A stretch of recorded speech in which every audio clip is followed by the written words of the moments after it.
trabaho? Oo nga eh. Parang pwede na tayo maghanap ng trabaho kasi tumakalisansa na tayo. Sige, tara. Kakain lang ka, pre. Kaya ako, pre. Mga pre! Kamusta ka na, pre? Ayos na kami, pre. Nakahanap na kami ng trabaho ni Gian. Saan? Sa Maynila. Ay, layo. Oo nga, ang layo. Kami din, pre. Si Liam siya itong kasama ko. Oh, saan kayo? Sa ibang bansa. Ay, ang layo naman, pre. Ikaw, pre. Nakahanap ka na ng trabaho? Wala pa nga akong mahanap eh. Ay, okay lang yan, pre. Okay lang. Mag-try ka lang na mag-try. Sige, may gagawin pa kami sa bahay namin. Sa bahay namin. Pre, miss ko na sila, Albert. Pre, tara ka na tawagan. Sige.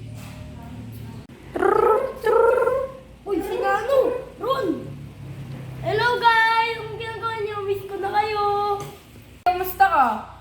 Pre, namimiss ko na sila. Atam, ikaw ba? Namimiss mo sila? Tara kaya i-add dito sa call. Sige. Sila Ron, natawag. Masagot ka. Gigi. Ay! pre! Basta na kayo? Pre. Okay lang kami, pre. Kayo, kamusta na ba? Ay, oo nga pala, Arby. Malapit na birthday mo, di ba? Pre, alam ko malapit na ang birthday ko pero alam ko hindi kayo makapunta dahil may trabaho na kayo at malalayo pa kayo. Pre, may gagawin muna ako. Pre, ingat ka dyan. Atom, Liam, Jonas, tara kaya i-surprise si Arby kasi malapit na birthday niya. Punta tayo sa kanilang bahay. Pre, surprisein natin siya sa birthday niya. Punta tayo sa bahay nila. Oo nga. Sige. Sige, boy.